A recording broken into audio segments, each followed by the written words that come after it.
नमस्कार विद्यार्थी मित्रांनो, आजच्या व्हिडिओमध्ये इयत्ता 10वी गणित भाग 2 एन 933 नंबरची मॅथमॅटिक्स 71 नंबरची भूमिती भाग 2 गणित 71 या ठिकाणी आजच हा पेपर झालेला आहे 9 मार्च 2026 रोजी 40 गुणांचा हा पेपर आहे। प्रश्नपत्रिका अतिशय सोपी आहे। 2 तासाचा अवधी होता। पाहूया या प्रश्नांची, या प्रश्नपत्रिकेतील प्रश्नांची अपेक्षित उत्तरे काय असायला हवीत। प्रश्न पहिला ए आहे। पुढील प्रत्येक उपप्रश्नासाठी 4 पर्यायी उत्तरे दिली आहेत। त्यापैकी अचूक पर्यायाचे वर्णाक्षर निवडून लिहा। या ठिकाणी खालीलपैकी कोणते पायथागोरसचे त्रिकूट आहे। 3 4 5 हे पायथागोरसचे त्रिकूट आहे। 3 चा वर्ग 9, 4 चा वर्ग 16, 9 25 म्हणजे 5 चा वर्ग 25। त्यानंतर 2 आंतरस्पर्शी वर्तुळांच्या त्रिज्या अनुक्रमे 4 सेमी व 5 सेमी आहेत, तर त्यांच्या केंद्रातील अंतर 2 आंतरस्पर्शी वर्तुळ असतील तर त्यांच्या केंद्रामधील अंतर त्यांच्या त्रिज्यांच्या वजाबाकी एवढे असते। या ठिकाणी 5 सेमी त्रिज्या, दुसऱ्या वर्तुळाची 4 सेमी, 5 वजा 4 1 सेमी। ओके। खालीलपैकी टिंबटिंब हा बिंदू एक्स अक्षाच्या आरंभबिंदूच्या उजवीकडे आहे। या ठिकाणी एक्स अक्षावरचा डी हा बिंदू 2 0 हा एक्स अक्षाच्या आरंभबिंदूच्या उजवीकडे आहे। हा आरंभबिंदू आहे। एक्स अक्षावर इथं 1 असले तर 2 असेल। 2 0 डी हा बिंदू एक्स अक्षावर आरंभबिंदूच्या उजवीकडे आहे। अचूक पर्याय नंबर डी। 5 सेमी चौथा 5 सेमी बाजू असलेल्या घनाचे घनफळ बाजूचा घन 125 125 घ सेमी असे हे 4 गुण आहेत। 2 समरूप त्रिकोणांच्या संगत बाजूंचे गुणोत्तर 3:5 असेल तर त्यांच्या क्षेत्रफळांचे गुणोत्तर काढा। या ठिकाणी 2 समरूप त्रिकोणांच्या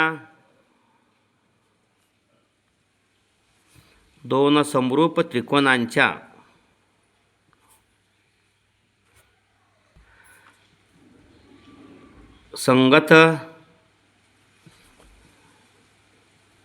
बाजूंचे गुणोत्तर 2 समरूप त्रिकोणांच्या क्षेत्रफळांच्या गुणोत्तरानुसार या ठिकाणी संगत बाजूंचे गुणोत्तर 3:5 दिलेलं आहे।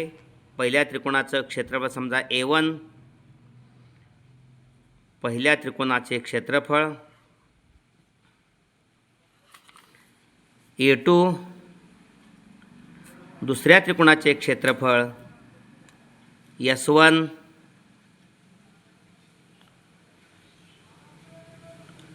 पहिल्या त्रिकोणाची बाजू आणि S2,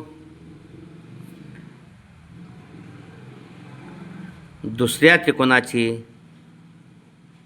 संगत बाजू।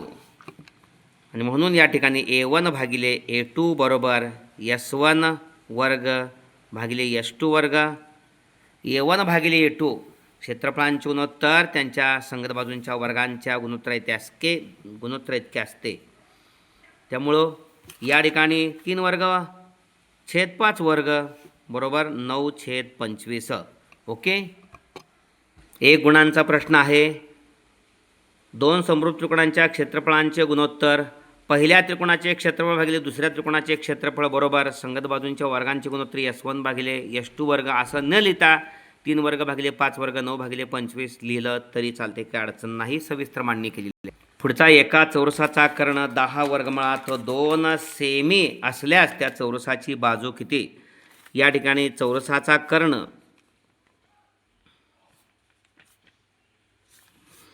बरोबर बाजू गुणिले वर्गमुळात 2। चौरसाचा कर्ण या ठिकाणी 10 वर्गमुळात 2 आहे। सूत्र बाजू गुणिले वर्गमुळात 2, वर्गमुळात 2 वर्गमुळात 2 गेले म्हणून बाजू बरोबर 2, बाजू बरोबर 10। ओके। 10 सेमी अशा पद्धतीनं एका लघुकंसाचे माप 70 अंश आहे तर त्याच्या संगत विशाल कंसाचे माप काढा। या ठिकाणी संगत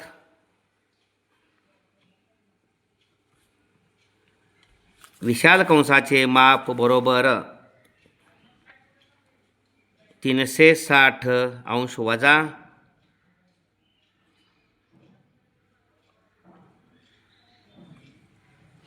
संगत लघुकंसाचे माप 360 वजा या ठिकाणी लघुकंसाचे माप 70 आहे बरोबर 290 अंश. ओके, हे संगत लघुकंसाचे माप. शेवटचा एका रेषेने एक्साक्षाच्या धनदिशेशी 45 अंशाचा कोन तयार केला आहे तर त्या रेषेचा चढ काढा. त्या रेषेचा चढ या ठिकाणी टॅन थीटा बरोबर टॅन थीटा. टॅन 45 आहे, टॅन 45 म्हणजे 1. रेषेचा चढ बरोबर 1. अशा पद्धतीने 4 गुणांचे प्रश्न आहे. प्रश्न पहिला आणि ए आणि बी 8 गुणांचा आपण सोडवला. खालील आकृतीमध्ये या ठिकाणी रेख पी एस हा स्पर्शिकाखंड आहे, रेषा पी आर ही वृत्तछेदिका आहे, तर पी क्यू 3.6 क्यू आर 6.4 तर पी एस काढा. या ठिकाणी स्पर्शिका छेदिका रेषाखंडाच्या प्रमेयानुसार पी एस वर्ग बरोबर पी क्यू गुणिले पी आर. पी आर आहेच, इथं पी क्यू पाहिजे. पी एस वर्ग बरोबर पी क्यू गुणिले पी आर. या ठिकाणी पी क्यू तसंच या ठिकाणी पी आर म्हणजे पी क्यू अधिक क्यू आर या दोघांची बेरीज आहे. या ठिकाणी पी क्यू दिलेले आहे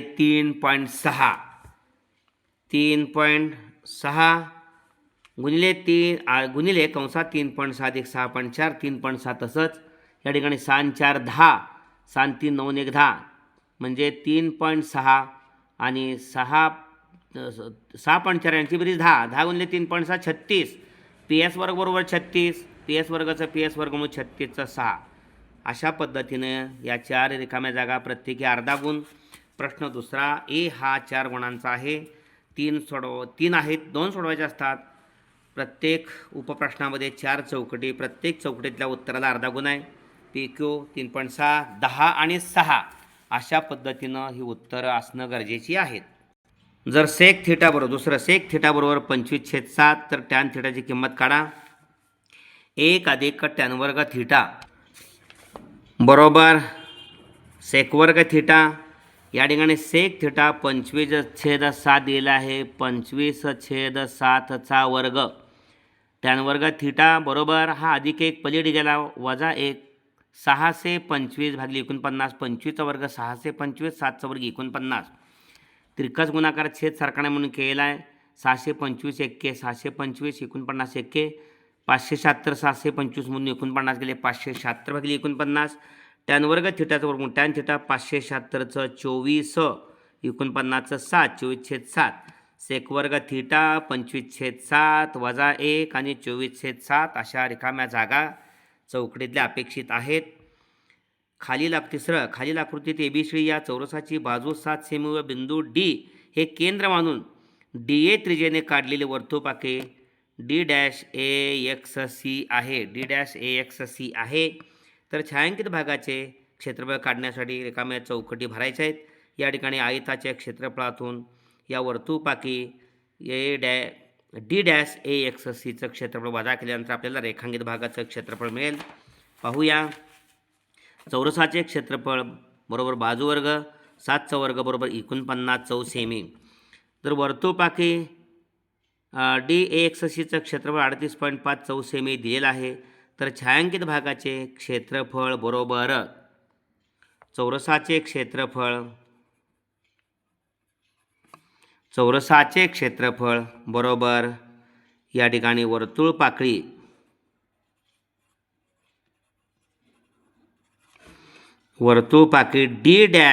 D'(A)XCचे क्षेत्रफळ अशा रिकाम्या जागा आहेत. 49 चौ सेमी हे चौरसाचं वजा 38.5 चौ सेमी यांची वजाबाकी.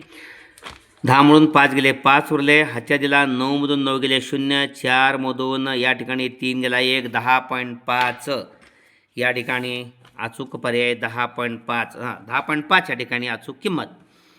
पहिली रिकामी जागा 49 दुसरी चौरस 6चे इथं वर्तुळपाकी कंसात D'(A)XC आणि या ठिकाणी 10.5 अशा पद्धतीनं हा 4 गुणांचा प्रश्न आपण सोडवला. बी या ठिकाणी जो आहे तो खालील उपप्रश्न सोडवा कोणते 4 म्हटलेला आहे. या ठिकाणी कोन दुभाजक आहे. कोन दुभाजकाचं प्रमेय वापरून mn भागिले np बरोबर mq भागिले qp. mn भागिले np mn भागिले np कोन दुभाजकाच्या प्रमेयानुसार म्हणावं लागेल. कोन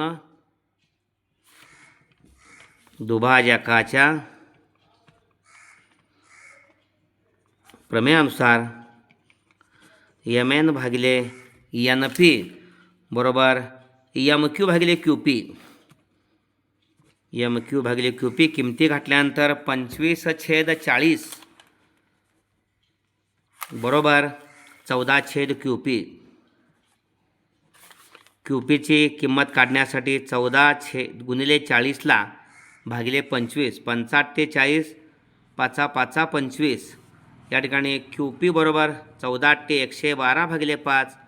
या ठिकाणी 11 साठी पायदून 10 उरला 1 12 झाले पायदून 10 उरले 2 20 झाले 5 24 22.4. ओके, अशा पद्धतीने qpची किंमत. या ठिकाणी पुढला दुसरा उपप्रश्न आहे. त्रिकोण RST मध्ये कोन S बरोबर 90 अंश, कोन T बरोबर 30 अंश, RT बरोबर 12 सेमी, RS आणि ST काढायचा आहे. या ठिकाणी हा 30 मापाचा आहे. त्रिकोण RST मध्ये कोन T बरोबर 30 अंश, कोन S बरोबर 90 अंश दिला आहे आणि कोन R बरोबर 60 अंश आहे हा उर्वरित कोन. ओके, म्हणून 30 अंश 60 अंश 90 अंश मापाच्या प्रमेयानुसार 30 अंश 60 अंश 90 अंश मापाच्या प्रमेयानुसार 30 मापाच्या कोनासमोरील भुजा RS आहे. RS बरोबर 1/2 RT. 1/2 RT या ठिकाणी 12 दिलेला आहे, त्यामुळं RS बरोबर 6 एकक. ओके, एकक दिलेलं आहे, 6 सेमी दिलेलंच आहे. आणि या ठिकाणी आपल्याला ST काढायचे आहे. ST बरोबर वर्गमुळात 3/2 गुणिले कर्ण म्हणजे RT. 60 मापाच्या कोनासमोरील भुजा कर्णाच्या RTच्या वर्गमुळात 3/2 पट 3/2 गुणिले 12 बेसक्क 12 6 वर्गमुळात 3 सेमी. ओके, हा ST मिळालेला आहे. ST म्हणून या ठिकाणी स्वतंत्र लिहा पाहिजे तर RS बरोबर 6 सेमी आणि ST बरोबर 6 वर्गमुळात 3 सेमी. ओके, या ठिकाणी खालील आकृतीमध्ये जीवा mn आणि जीवा RS एकमेकांना बिंदू D मध्ये छेदतात. जर RD बरोबर 15, DS बरोबर 4, MD बरोबर 8 तर DN बरोबर किती? mn आणि RS ह्या जीवा आहेत. जीवांचा अंतर्विभाजनाच्या गुणधर्मानुसार म्हणावं लागेल. जीवांच्या आंतरविभाजनाच्या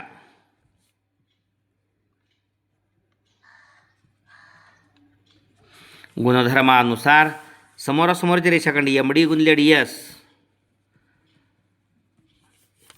MD गुणिले DS बरोबर RD गुणिले DS, MD RD 15 दिलेला आहे गुणिले DS 4 दिलेला आहे गुणिले 4. या ठिकाणी MD 8 दिलेला आहे आणि गुणिले DN काढायचा आहे. DN पण या ठिकाणी MD गुणिले DNच आहे. DN काढायचा आहे. ओके, हा MD गुणिले DN आहे बाळांनो. MD गुणिले DN, MD गुणिले DN बरोबर RD गुणिले DS. किंमत आहे MDची 8. या ठिकाणी MD 8 आहे, RD 15 आणि DS 4 आहे. RD 15 आणि DS 4. DN बरोबर या ठिकाणी 15 गुणिले 4ला हा 8 आहे, पलीकडे भागिले होणार. 4 1 4 2 8. त्यामुळे DN बरोबर 15 भागिले 2 म्हणजे 7.5. ओके, एकक म्हणा नाहीतर तसंच ठेवलं तर चालतंय. अशा पद्धतीनं चौथा या ठिकाणी P 06 आणि Q1220 या बिंदूंना जोडणाऱ्या रेषाखंडाच्या मध्यबिंदूचे निर्देशक काढा. या ठिकाणी P06 दिलेला आहे. P06 यालाच आपण x1 y1 म्हणू आणि Q दिलेला आहे 1220 याला आपण x2 y2 म्हणू. रेषाखंडाच्या मध्यबिंदूच्या गुणधर्मानुसार किंवा सूत्रानुसार रेषाखंडाच्या मध्यबिंदूच्या